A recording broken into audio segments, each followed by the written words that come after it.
দেখো একাদশ শ্রেণীর ছাত্রছাত্রীরা তোমাদের অর্গানিক কেমিস্ট্রি নাম প্রথমে আমরা আজকে নামকরণ নিয়ে আলোচনা করব। নামকরণ। এই পৃথিবীতে মোট মৌলিক পদার্থের সংখ্যা কত? 118। কার্বনকে বাদ দিলে বাকি 117টা মৌল নিজেদের মধ্যে বিক্রিয়া করে যে যৌগ গঠন করে। শুধু কার্বন নিজেদের শুধু কার্বন উৎপন্ন করে তার চেয়ে 10 লক্ষ গুণ বেশি যৌগ উৎপন্ন করে। কার্বনের এত কোটি কোটি যৌগকে বাস্তবে মনে রাখা কষ্ট।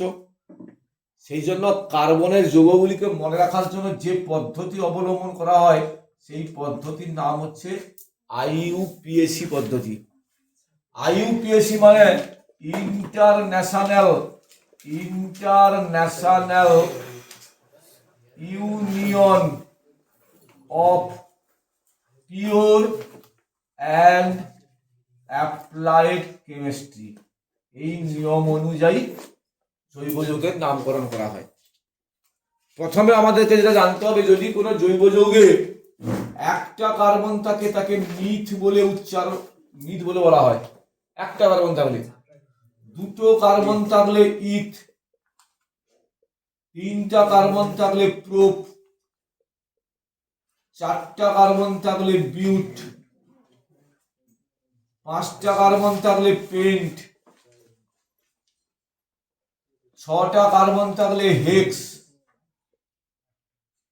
সাতটা কার্বন থাকলে হেপ্ট, আটটা কার্বন থাকলে অক্ট, নটা কার্বন থাকলে নোন, 10টা কার্বন থাকলে তাকে ডেক বলে বলা হয়। ডেক। 11 থাকলে কি হবে, 12 থাকলে কি হবে? বিজ্ঞানরা বলছে একটা চেনে 10টার বেশি কার্বন রাখা সম্ভব নয়।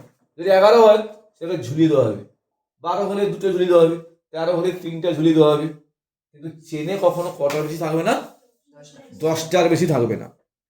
প্রথমে আমরা সম্পৃক্ত জৈব যৌগের নামকরণ কি প্রকার? সম্পৃক্ত জৈব যৌগ। সম্পৃক্ত জৈব যৌগ কারা? না, যে জৈব যৌগের কার্বন কার্বন পরমাণুগুলির মধ্যে কি বন্ধন বর্তমান? এক বন্ধন বর্তমান। তাদের নামকরণের রীতিটা কি? রুল 1 বলছে কার্বন সংখ্যা যুক্ত এন। এনটা কি জন্য? সিঙ্গেল বন্ডের জন্য এন। বুঝছে? দুটোকে তাড়িয়ে বুঝতে হবে। কার্বন সংখ্যা যুক্ত এন। তাহলে এখানে CH4 এর নাম কি হবে? কটা কার্বন আছে? একটা কার্বন। একটা কার্বনকে কি বলা হয়? হ্যাঁ, মিথ। সিঙ্গেল বন্ডের জন্য তাহলে মিথ যুক্ত এন। মনোবল CH3 কি হবে?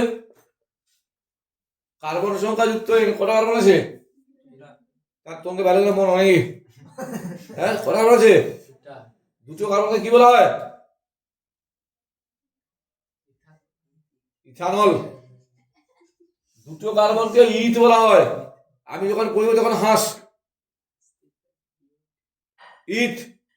আর সিঙ্গেল বন্ডের জন্য ইন। ইথ সিঙ্গেল বন্ড এন। ইথ যুক্ত এন ইথেন। স্বদেশ বল CH3 কি হবে?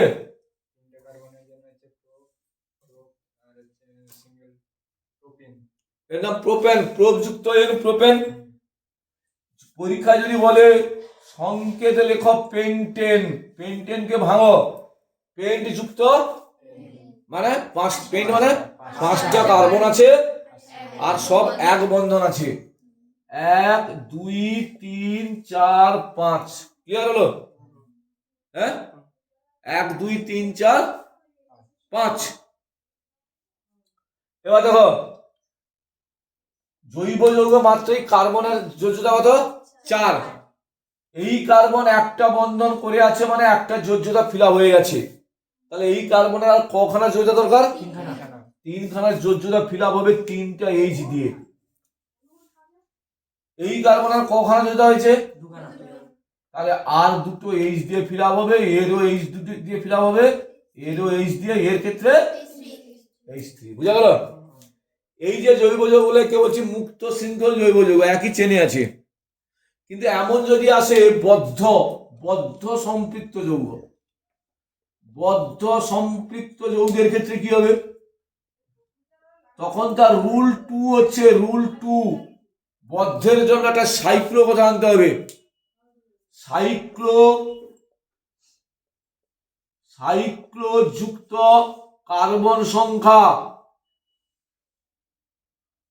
যুক্ত এন, সাইক্লো যুক্ত কার্বন সংখ্যা যুক্ত এন। তাহলে এর নাম কি হবে?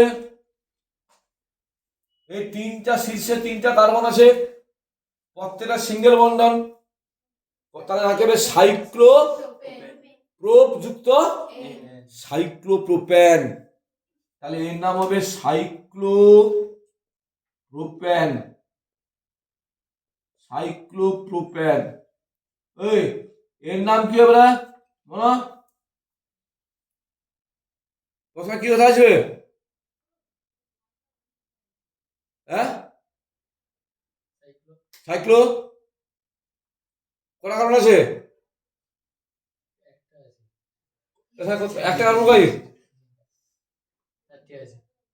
কে বলে বলে একটু। সাইক্লো চারটে কারণ কাজ আছে, কোথায় আছে? চারটা শীর্ষে চারটে কার্বন, তাহলে এর নাম সাইক্লোবিউটেন। ইন্দ্রনীল এর নাম কি রে?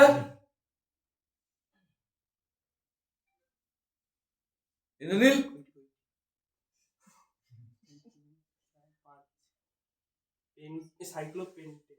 সাইক্লোপেন্টেন। মা বলতো তুই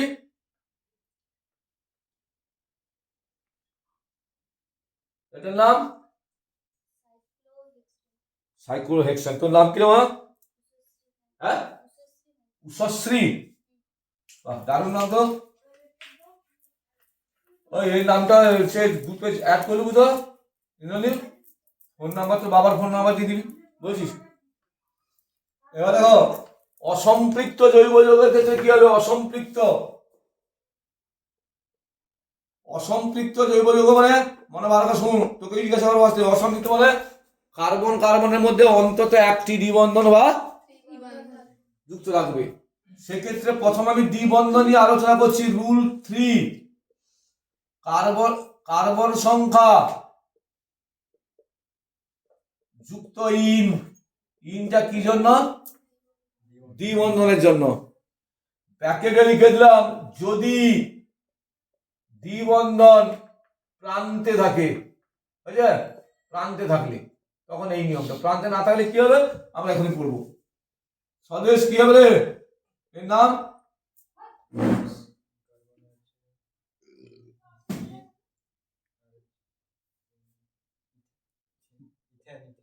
ইথান হবে। দুটো কার্বন কি হবে? ডাবল বন্ডনে কি হয়? তাহলে ইথ যুক্ত ইথেন হয়। ইথ যুক্ত ইথিন, যাকে আমরা কি বলে জানি? ইথিলিন।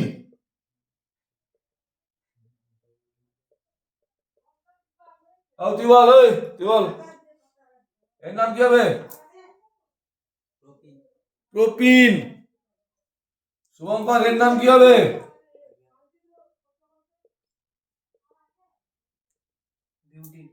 বিউটিন।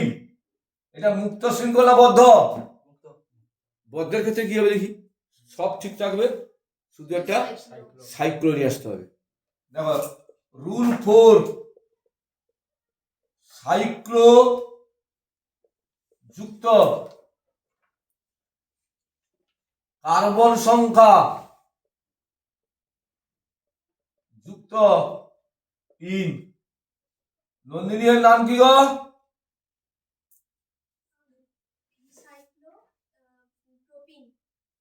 বৃষ্টি এর নাম?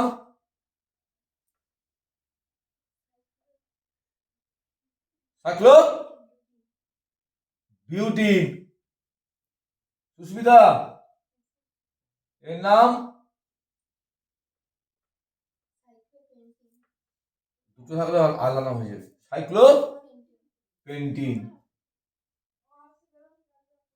উষশ্রী এটা?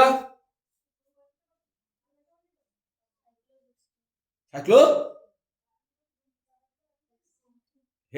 হেক্সিন, হেক্সিন বল না 16 বললি? হেক্স ছটা কার্বন তো, যুক্ত এই সাইক্লোহেক্সিন। বোঝা গেল এটা? হ্যাঁ, এবার প্রান্তে না থাকলে কি হবে? হ্যাঁ, ডাবল বন্ড যদি প্রান্তে না থাকে, ডাবল বন্ড যদি প্রান্তে না থাকে, প্রান্তে না থাকে, রুল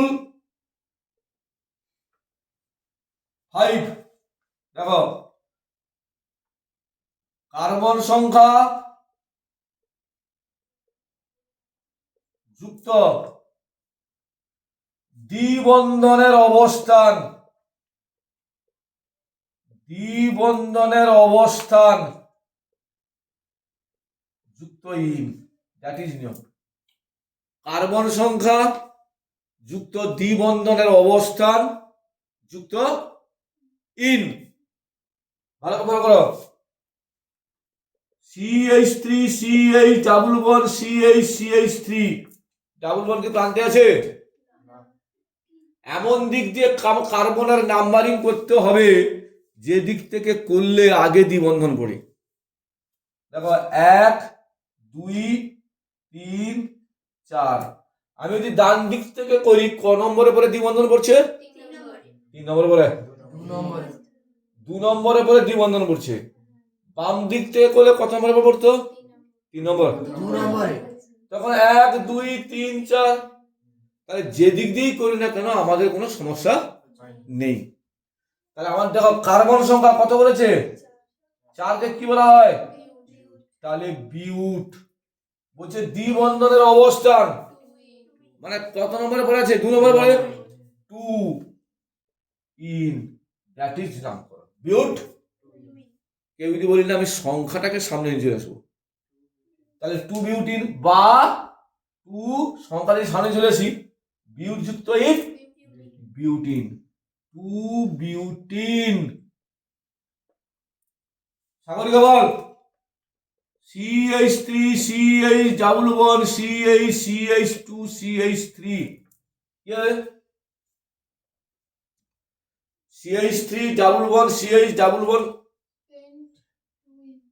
পেন্টুইন, কারণ তখন এদিক দিয়ে নাম্বারিংটা হবে, 1 2 এর পরে পড়বে।